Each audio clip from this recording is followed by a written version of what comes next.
Olá, pessoal! Estamos de volta com mais uma aula de literatura. Eu sou a Bruna Bardez e estamos mencionando na aula de hoje sobre o realismo. Recapitulei alguns pontos importantes com vocês das escolas literárias anteriores, alguns pontos que vão ser muito importantes para a nossa compreensão em relação ao realismo, e no bloco anterior eu havia parado no positivismo. Vamos agora para o socialismo. Como que eu compreendo essa relação do socialismo? Vocês já devem ter ouvido essa relação do social, mas como que a gente consegue analisar isso na escrita? Como que nós analisamos isso na sociedade, na literatura? O socialismo é uma doutrina política e econômica e ele surgiu lá no finalzinho do século XIX. E caracteriza pela ideia de transformação da sociedade, que era aí uma distribuição equilibrada nas riquezas e propriedades, diminuindo essa distância entre ricos e pobres. Então, só para a gente poder compreender. Um aí dos estudiosos, da época, muito conhecido, foi Karl Marx. Vocês provavelmente já devem ter ouvido nele.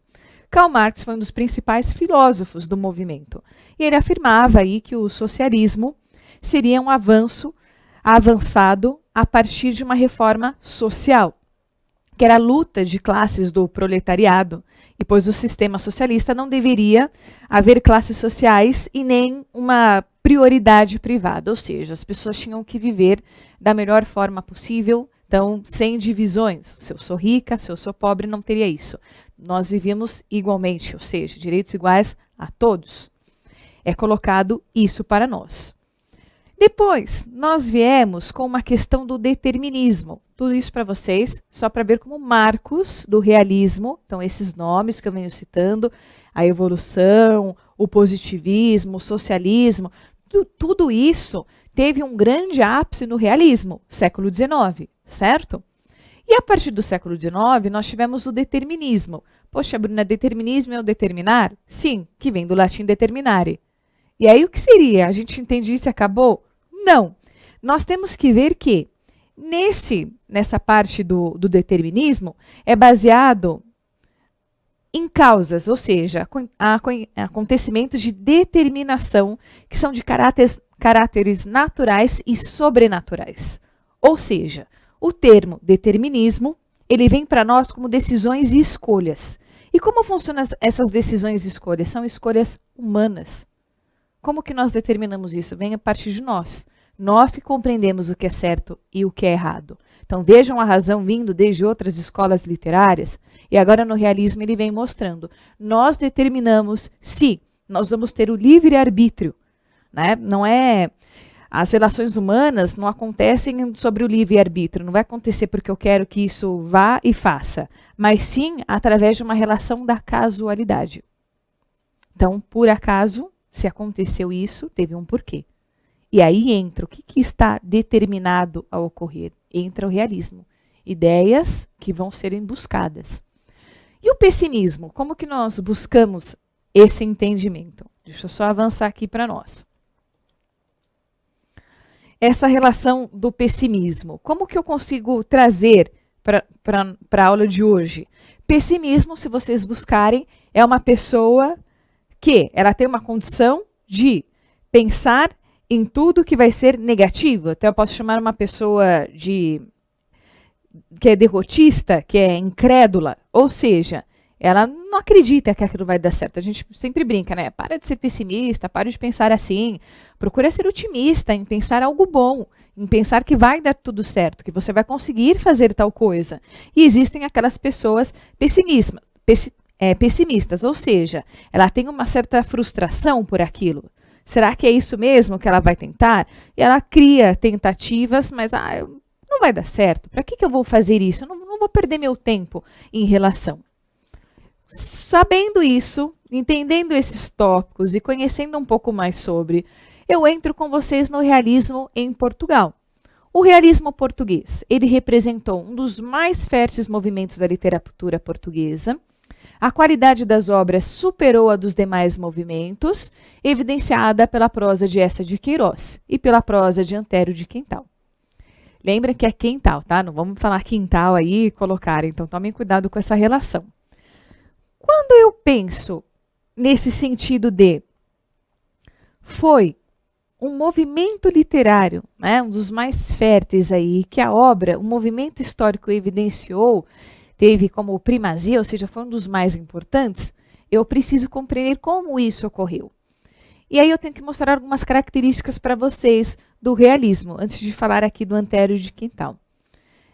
Dá para perceber que no romantismo, quando eu mencionei um trechinho lá dos blocos anteriores com vocês, eu havia dito que era uma valorização do homem, uma valorização do sentimento, uma valorização do campo, uma valorização indianista.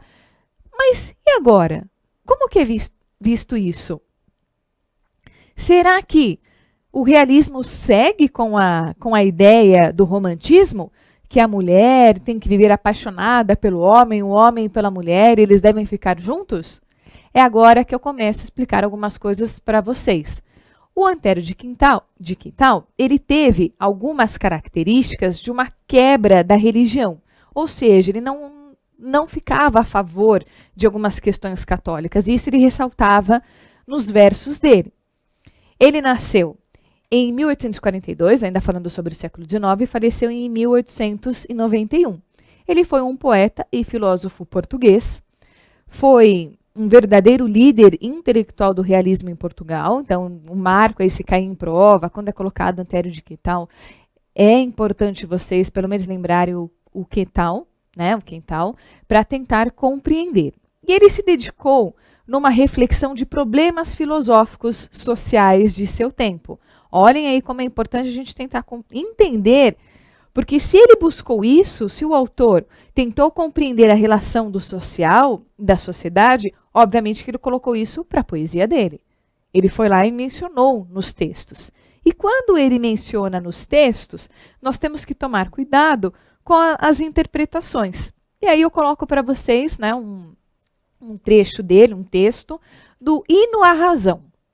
Razão, irmã do amor e da justiça, mais uma vez escuta a minha prece. É a voz de um coração que te apetece. De uma alma livre, só a ti submissa.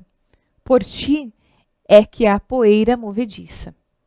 De astros sois e mudo permanece. E é por ti que a virtude prevalece. E a flor do heroísmo medra e viça.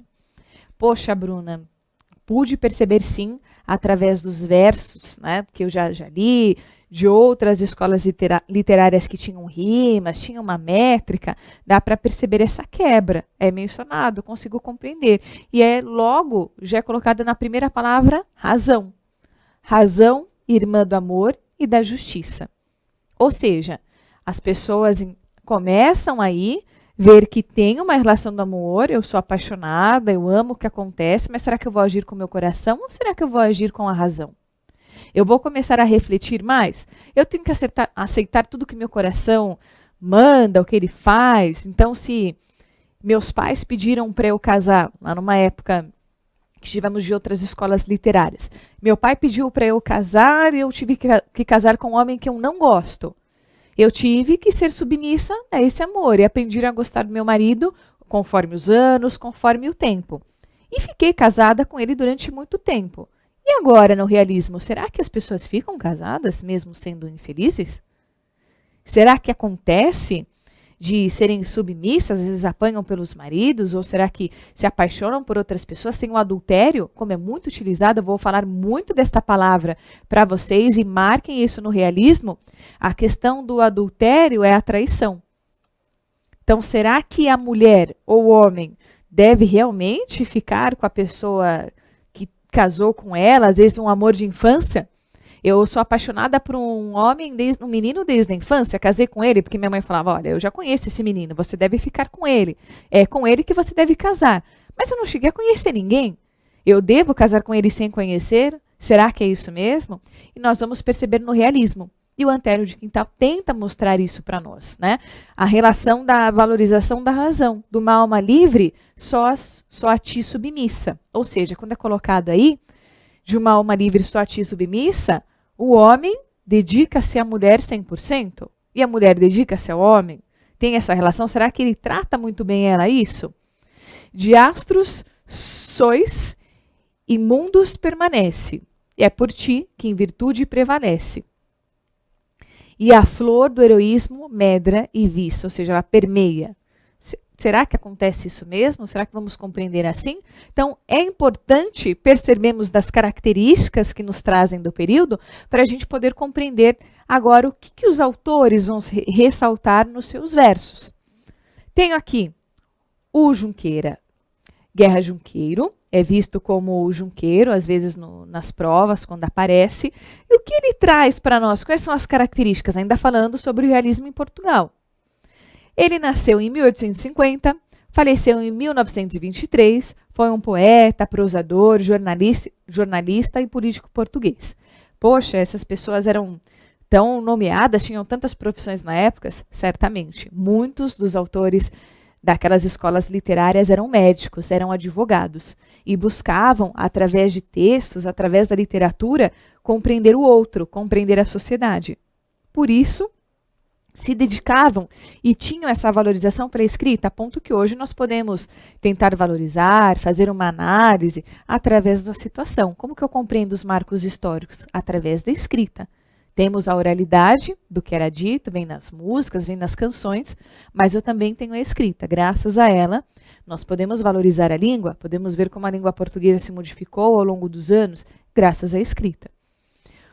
O Guerra Junqueiro, além de obter esses cargos aí que foram muito importantes, ele foi um dos escritores mais ressaltados e valorizados para o realismo.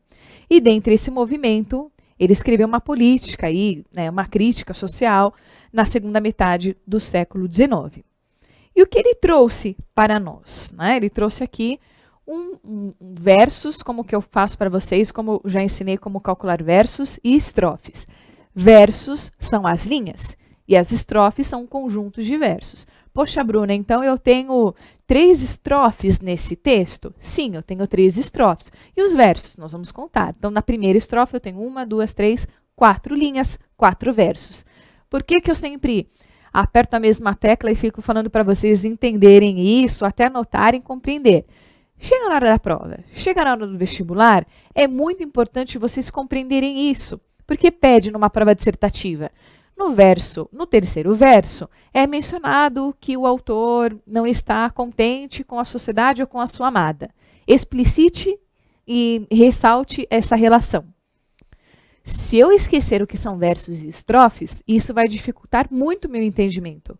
E se nós já temos esse conhecimento compartilhado, esse conhecimento prévio sobre a situação, fica muito mais fácil de fazer uma análise. Então, olhem aí o primeiro verso que aparece. A bênção da locomotiva. A obra está completa. A máquina flameja, desenrolando o fumo em ondas pelo ar. Mas, antes de partir, mandem chamar a igreja, que é preciso que o bispo a venha batizar. Como ela é com certeza fruto de Caim, filha da razão, da independência humana, batem-lhe, então eu sempre falei para vocês também que é usada a ênclise, né? O que seria próclise, mesóclise e ênclise, as colocações pronominais. Próclise, vou dar um exemplo para vocês, é o se fala, quando eu coloco o pronome no início. Mesóclise é o falar-se-á, quando eu coloco 2 hífens. E a ênclise é o pronome no final, quando é colocado, então, o batem-lhe, o lhe é colocado no fim. Isso faz parte também de uma estilística, um período da norma culta, é muito utilizado. Então, uma pessoa que costuma dizer amo-te, fala-se, encontra-te, é uma pessoa que usa as normas cultas, algo mais polido. E nos textos e nos versos era muito colocado. Então, batem-lhe na fornalha uns trechos em latim e converteram-na à fé católica romana. Devem nela existir diabólicos pecados, porque é feita de cobre e ferro, e estes metais saem da natureza, ímpios e excomungados, como saímos nós dos ventres maternais. Muito importante essa última estrofe, muito importante a gente tentar compreender essa relação de pedras. Viram que esses metais não envolvem algo precioso. Como que a gente vai conseguir analisar isso, ainda mais jogando no realismo? Né? Jogando as obras, quando eu digo jogar, é tentar entender e compreender essa análise, fazer uma crítica sobre. Vamos tomar uma água, vamos tomar um café. Eu volto com vocês no próximo bloco para explicar. Até já.